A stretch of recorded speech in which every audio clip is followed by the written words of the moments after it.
अभी एक बार फिर से जय मसीह की। मैं भोपाल से पास्टर राजा खान एक समय के लिए आपको धन्यवाद देता हूँ। परमेश्वर पिता, मैं आपको धन्यवाद देता हूँ सर्वशक्तिमान परमेश्वर कि मुझे ये मौका मिल सका कि मैं आप सबके सामने पिता परमेश्वर के जीवित सामर्थ्य अनुग्रहकारी वचन को लेकर आ सका हूँ। मैं धन्यवाद देता हूँ ब्रदर अनुपम डेविड को कि उन्होंने मुझे ये मौका दिया कि मैं आगरामती मंडली के पेज पर आ सकूँ। सर्वशक्तिमान परमेश्वर पिता इस आगरामती मंडली के पेज को अपनी महिमा के लिए और क्षमताएं के साथ इस्तेमाल करें। आइए हम अपनी प्रार्थना में जाएंगे। खुदावंद एक बार फिर से आपकी हुजूरी में आते हैं और धन्यवाद देते हैं आज के समय के लिए। ये मौका आपने मुझे दिया कि मैं आपके जीवित सामर्थ्य अनुग्रहकारी वचन को लेकर आपके लोगों के सामने आ सकूं। इसके लिए मैं आपका धन्यवाद देता हूँ। ये निवेदन अपने प्रिय उद्धार करता है और आपके इकलौते प्यारे बेटे अपने यीशु मसीह के सामर्थ्य नाम से मांगता हूँ पिता। इस प्रार्थना में सिर्फ आपकी इच्छा पूरी हो दयालु प्यारे पिता, प्रेमी पिता। आमीन आमीन आमीन प्यारे पिता। हम अपने आज के समय में जाने से पहले एक गीत को गा लेंगे और उसके मैं आपके सामने जो दो कोरस गाऊंगा। गीत के बोल है संभाल प्रभु जी, संभाल प्रभु जी जीवन के हर पल में, संभाल प्रभु जी जीवन के हर पल में। अभी तक हमको संभाला तूने, आगे भी अगुवाई करे। अभी तक हमको संभाला तूने, आगे भी अगुवाई करे। संभाल प्रभु जी जीवन के हर पल में, संभाल प्रभु जी जीवन के हर पल में। जैसे मुर्गी बच्चों को पंखों तले छिपाती, जैसे मुर्गी बच्चों को पंखों तले छिपाती, वैसे ही तेरी छाया बनी है शरण स्थान, वैसे ही तेरी छाया बनी है शरण स्थान। संभाल प्रभु जी जीवन के हर पल में, संभाल प्रभु जी जीवन के हर पल में। सनातन के यहोवा तू ही हमारा बल है, सनातन के यहोवा तू ही हमारा बल है। तेरे वचन से हमारे जीवन में ज्योति आई, तेरे वचन से हमारे जीवन में ज्योति आई। संभाल प्रभु जी जीवन के हर पल में, संभाल प्रभु जी जीवन के हर पल में। वायदा ये तूने किया छोड़े न कभी मुझे, वायदा ये तूने किया छोड़े न कभी मुझे। खींचा है रूप मेरा हथेली पर अपनी, खींचा है रूप मेरा हथेली पर अपनी। संभाल प्रभु जी जीवन के हर पल में, संभाल प्रभु जी जीवन के हर पल में। है यीशु तेरा ये प्यार वर्णन से है ये अपार, है यीशु तेरा ये प्यार वर्णन से है ये अपार। हाथों से हाथ मिलाया आसमानी बाप से हमारा, हाथों से हाथ मिलाया आसमानी बाप से हमारा। संभाल प्रभु जी जीवन के हर पल में संभाल, प्रभु जी जीवन के हर पल में। अभी तक हमको संभाला तूने, आगे भी अगुवाई कर। अभी तक हमको संभाला तूने, आगे भी अगुवाई कर। संभाल प्रभु जी जीवन के हर पल में। ये बिल्कुल सच है कि हमारा परमेश्वर जीवन के हर पल हमें संभालता है। यीशु मसीह हमसे इतना प्रेम किया कि वो हमारे लिए क्रूस पर चढ़ गया और उसने अपनी जान को भी हमारे लिए दी। इतना प्रेम करता है हमारा प्रभु यीशु मसीह हमसे। परमेश्वर पिता इतना प्रेम किया कि उसने अपने इकलौते बेटे को हमारे लिए दे दिया। हम पवित्र शास्त्र में से आज का वचन को जो देखते हैं वो हमें मिलता है उस पवित्र शास्त्र का उत्पत्ति का, जो हमें 18 अध्याय में मिलता है। सदोम आदि नगरों के विनाश का वर्णन। आपने आज से पहले भी पवित्र शास्त्र के इस अध्याय को कई बार सुना होगा और प्रचार भी किया होगा, लेकिन आज मैं फिर से आप सबके सामने इस अध्याय को लेकर आया हूँ। बाइबल हमें इस रीति से बताती है, 18 अध्याय उत्पत्ति उसका 16 पद यूं कहता है, फिर वे पुरुष वहां से चले और सदोम की ओर दृष्टि की और अब्राहम उन्हें विदा करने के लिए उनके संग संग चला। तब यहोवा ने कहा, यह जो मैं करता हूँ उसे क्या अब्राहम से छिपा रखूं? अब्राहम से तो निश्चय एक बड़ी और सामर्थी जाति उपजेगी और पृथ्वी की सारी जातियां उसके द्वारा आशीष पाएंगी, क्योंकि मैं जानता हूँ कि वह अपने पुत्रों और परिवार को और जो उसके पीछे रह जाएंगे आज्ञा देगा कि वे यहोवा के मार्ग में अटल बने रहें और धर्म और न्याय करते रहें, ताकि जो कुछ यहोवा ने अब्राहम के विषय में कहा है उसे पूरा करे। फिर यहोवा ने कहा, सदोम और अमोरा की चिल्लाहट बढ़ गई है, इसलिए बढ़ गई। फिर यहोवा ने कहा, सदोम और अमोरा की चिल्लाहट बढ़ गई है और उनका पाप बहुत भारी हो गया है। बाइबल हमें इस रीति से बताती है कि परमेश्वर कितना प्रेम करता है अपने लोगों से कि उसे अब्राहम के विषय में इस बात को सोचना भी पड़ रहा है कि मैं अब्राहम से कहूँ या नहीं कहूँ। अगर आप इस बात को भली भांति जानते हैं कि यदि परमेश्वर किसी को बताना ना चाहे तो इस ब्रह्मांड में ऐसी कोई ताकत नहीं है जो परमेश्वर से उसकी मर्जी के खिलाफ कुछ भी बात उसके मुंह से निकलवा सके। लेकिन परमेश्वर का प्रेम है जो अपने आप में इस बात को सोच रहा है कि क्या मैं अब्राहम से इस बात को छिपा रखूं। अब ये सदोम और अमोरा के जो पाप है ये परमेश्वर की दृष्टि में बहुत बढ़ चुके थे, तो इसीलिए परमेश्वर ने अब्राहम को ये क्यों विषय इसमें सोचना चाहा कि क्या मैं इसे छिपा रखूं। जरूरी नहीं था कि परमेश्वर इसका कोई जिक्र अब्राहम से करता।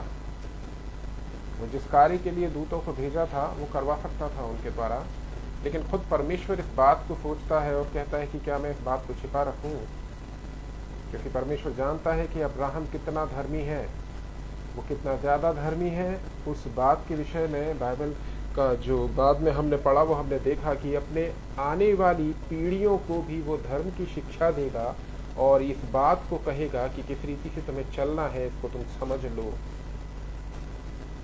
और परमेश्वर अब्राहम को बता देता है कि वो क्यों आया है, उसके दूत वहां क्यों आए हैं। सदोम अमोरा ये अब्राहम को बताना जरूरी नहीं था, लेकिन कई बार ऐसा होता है कि जब किसी को चुनाव करने की आवश्यकता पड़ती है और व्यक्ति जब अपनी आंखों से देखता है तो वो उस जगह को देखता है या ऐसी कुछ अपनी पोजीशन को चुनता है जहां पर उसको प्रॉफिट बड़ी जल्दी मिलना शुरू हो, वो ऐसा सोचता है। क्योंकि अब्राहम और लूत दोनों भाई जब एक दूसरे से अलग हो रहे थे तब अब्राहम ने उससे कहा था कि तुझे जो चुनना है वो चुन ले, तो उसने तराई वाली जगह को चुना था,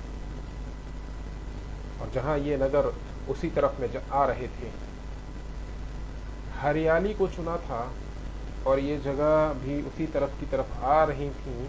और अब्राहम ने बताया था लूत को कि देख, इन नगरों की तरफ तू मत जाना, तू इन नगरों की तरफ मत जाना।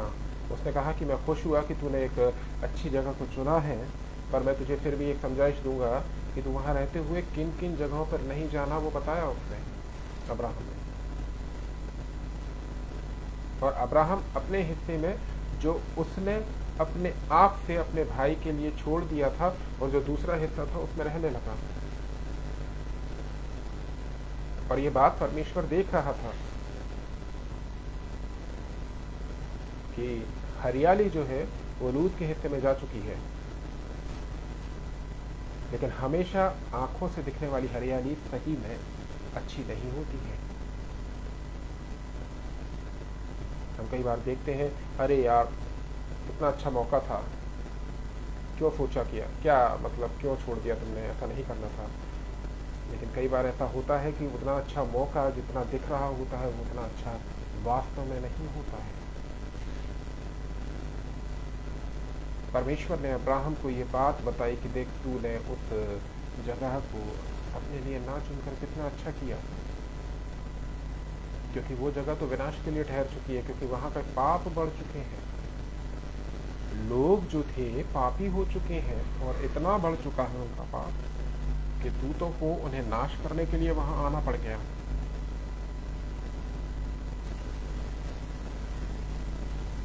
अब्राहम से परमेश्वर की क्या ऐसी कोई बात थी कि मैं तुझे बताऊंगा और तू मुझे गाइड करेगा, या ऐसा कुछ नहीं, ऐसा कुछ नहीं था। उसने परमेश्वर ने अब्राहम को ये बताया कि जिस जगह को तूने छोड़ दिया था, देख वास्तव में वो जगह अच्छी नहीं है, हरियाली है, संपन्नता है, लेकिन वहां अधर्म भी है। और इस बात को परमेश्वर ने अब्राहम के सामने इस रीति से प्रकट किया कि वहां की चिल्लाहट बहुत बढ़ गई है।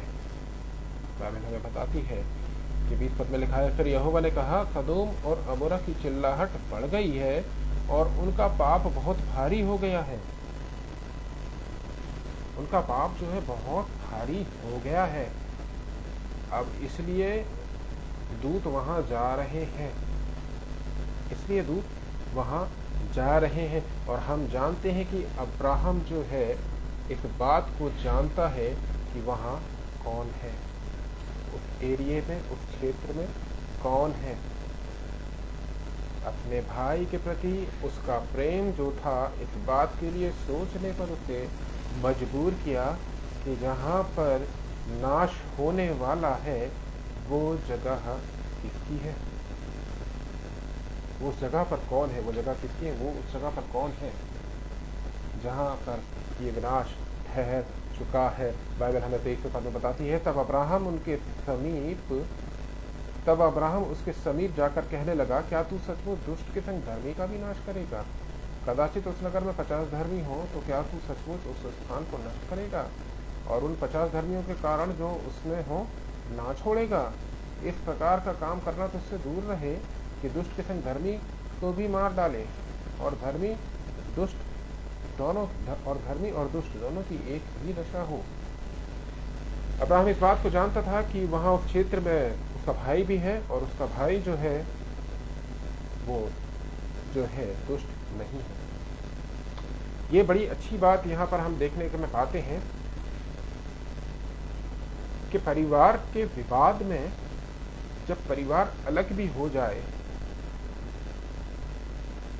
और उनकी सोच एक ही है और फिर भी वे अलग अलग हैं, तो हमें एक दूसरे के प्रति कुड़कुड़ाना नहीं है।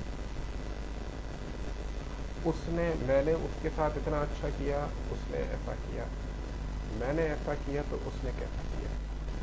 यदि आप देखें आपके परिवार में वो शिक्षा जो आपको अच्छी शिक्षा मिली है और वही शिक्षा आपके भाई बहनों को मिली है, और इस बात में यदि कुछ परिवार में बिखराव, ये देखने लायक बात है कि बाइबल हमें क्या बताती है कि जब अब्राहम ने ये जान लिया कि उसका भाई उस जगह पर है, तो उसने क्या किया, पूछना शुरू किया, यदि वहां 50 धर्मी मिले तो 50 धर्मियों के कारण तू मतलब उन जो जितने भी दुष्ट हैं उनमें क्या उन 50 धर्मियों को भी तू नष्ट कर देगा? कहीं ऐसा नहीं होना चाहिए।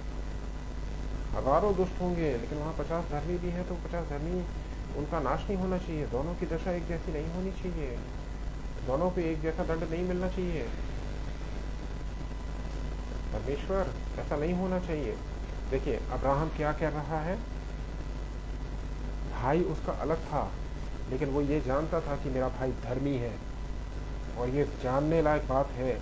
जरूरी नहीं है कि यदि आप धर्मी हैं और आपका परिवार में धार्मिकता नहीं है और किन्हीं वजह से वो बात अलग हो जाती है, तो आपको ये समझना है कि वो परमेश्वर की एक योजना के तहत हुई घटना है कि आप धार्मिकता की मार्ग पर थे और आपके परिवार का बाकी जो सदस्य है, दूसरा जो सदस्य है, वो उस राह को नहीं अपनाना चाह रहा था, जिसकी वजह से उसकी नकारात्मकता भी आपके जीवन में प्रभाव डाल रही है। इसी वजह से वो व्यक्ति वहां से अलग हुआ या आप अलग हुए हैं।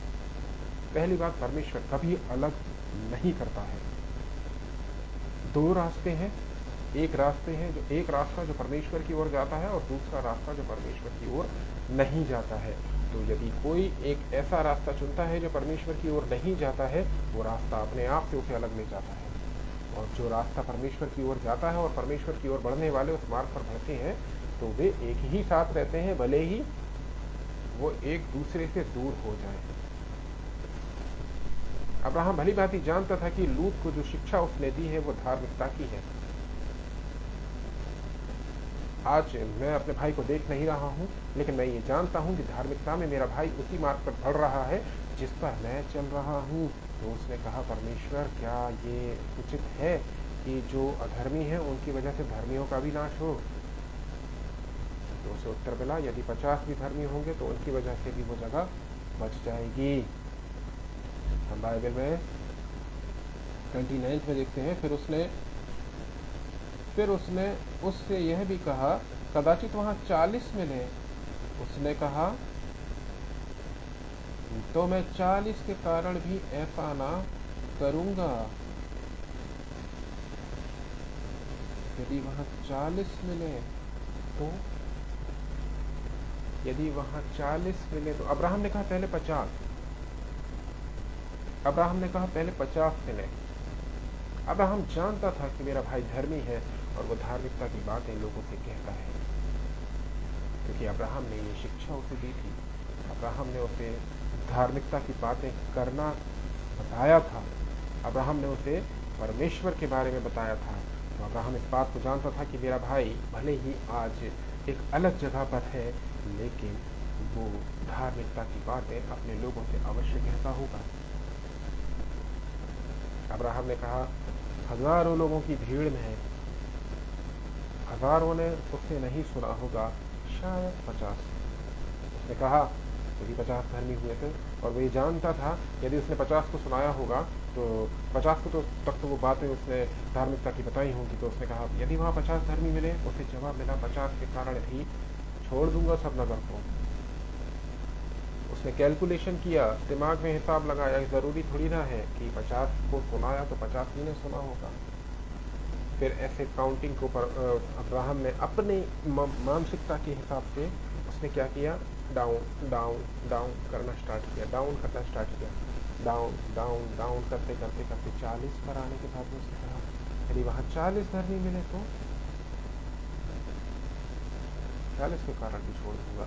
देखिए ये एक जो बहुत अच्छी बात है कि एक धर्मी का धार्मिकता को पहचान कर अपनी धार्मिकता के बारे में बताना आवश्यक है, परमेश्वर के राज्य के बारे में प्रचार करना आवश्यक है। अब्राहम इस रीति से कह रहा है कि उसने 50 को तो उसने 100 को बताया होगा तो शायद 50 ने सुना होगा, फिर उसको लगा होगा कि शायद 50 सुनने के बाद में शायद वैसे ना रहे हो, तो उसने फिर उसने कम करना स्टार्ट किया।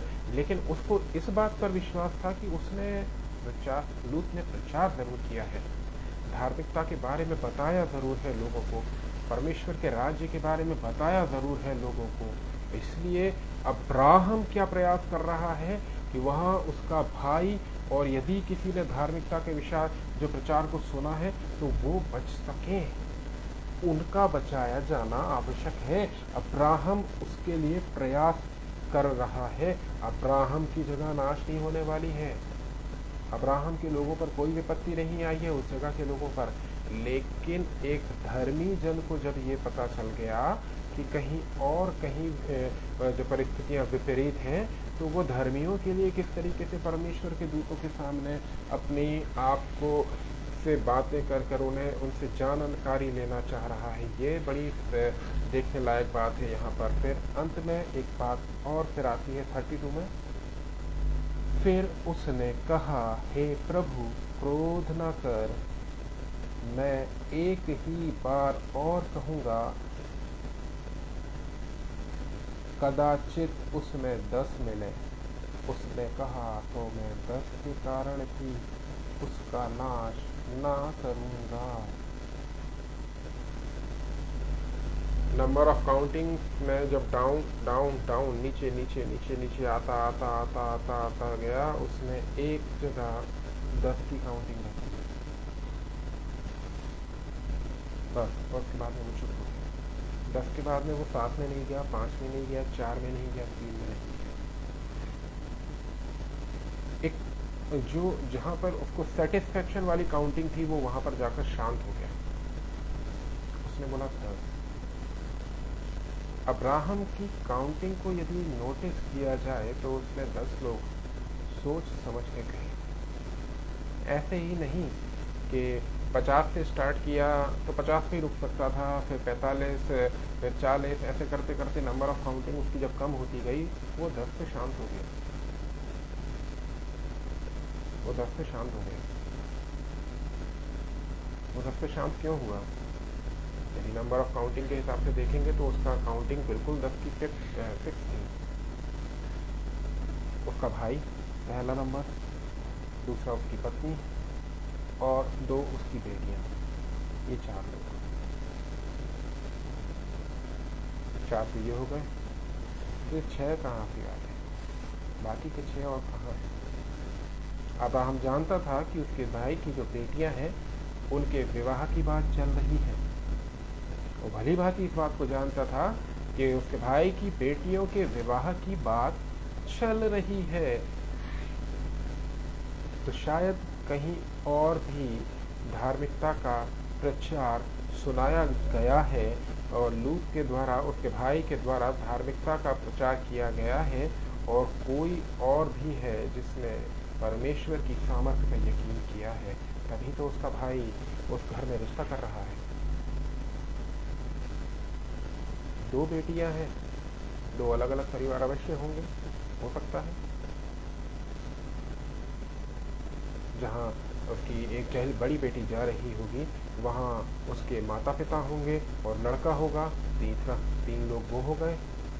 और जहाँ छोटी बेटी जा रही थी, वहाँ उसके माता पिता और एक बेटा होगा, 3 वो लोग हो गए। 4 पहले से थे, 3 और 3 6। उसने कहा यदि 10 वहाँ धर्मी मिले तो 10 धर्मियों के कारण भी मैं पूरे नगर को नहीं नाश करूंगा। अब्राहम इस बात को जान चुका था कि हाँ, नगर बच सकता है, ये नगर बच सकता है। मेरा भाई वहाँ है, मेरा भाई वहाँ है, ये नगर बच सकता है। और वो नंबर ऑफ काउंटिंग जो लास्ट की जो थी, वो उसके लिए सेटिस्फेक्शन वाली काउंटिंग थी कि 10 है, तो 10 में से यदि उसकी बेटियां जहाँ जा रही हैं, ये भी तो धर्मी ही होंगे। ऐसा ही थोड़ी ना होगा कि कहीं पर भी मेरा भाई अपने बेटियों का रिश्ता तय कर देगा। अब्राहम ने भी अपने बेटे के लिए रिश्ता ढूंढा था, अपने ही जाति भाइयों में ढूंढवाया था उसने रिश्ता, अपने ही जाति भाइयों में उसने रिश्ता ढूंढवाया था। इसहाक के लिए भी रिबका लाई गई उसी ही के जाति भाइयों में जाकर। अब्राहम जानता था इस बात को कि मेरा भाई भी अपने लोगों में जाए अपनी बेटियों को देगा। नंबर ऑफ काउंटिंग इस तरीके से उसने देखी थी। ये बात इस बात को समझाते हमारे लिए काफी है कि जब हम जो आज अच्छी जगह पर है, जहाँ पर शांति है, यदि हम देखते हैं कि कहीं अशांति वाला माहौल है, तो हमें प्रार्थना करनी है। क्यों? अब्राहम का तो भाई था उस जगह पे, उसको तो भैया अपने भाई की टेंशन थी। तो यीशु मसीह हमें बताता है कि मसीह में सभी हम एक हैं, मसीह में हम सभी एक हैं। तो हम सब एक हैं, इस नाते हर शहर में जो भी मसीही लोग हैं वो हमारे भाई बहन हैं। संसार में जितने भी रिश्ते नाते होते हैं स्वर्ग में नहीं होंगे, क्योंकि वहां सब परमेश्वर की आराधना एक साथ करने वाले होंगे। वहां पर ऐसे कोई रिश्ते नाते, वहां माँ बाप भाई बहन वाला कोई रिश्ता नहीं होगा। हमारा बाप, हमारा पिता परमेश्वर पिता, बाकी हम सब उसकी औलाद हैं। बाइबल हमें बताती है अब्राहम ने क्या किया, उसने डायरेक्ट बात करी, दूतों से पूछा कि क्या है, ऐसा कुछ है, ऐसा हो सकता है यदि 10 भी वहां धर्मी मिले तो छोड़ दिए जाएंगे। हमें अपने भाई बहनों के लिए प्रार्थना करते रहना है, निरंतर प्रार्थना करना है अपने लोगों के लिए। बाइबल हमें बताती है, बाइबल हमें इस रीति से बताती है कि हमें प्रार्थना में निरंतर लगे रहना है। परमेश्वर के दान वचनों के द्वारा हम सभी को आशीषित करें। आप सभी को जय मसीह।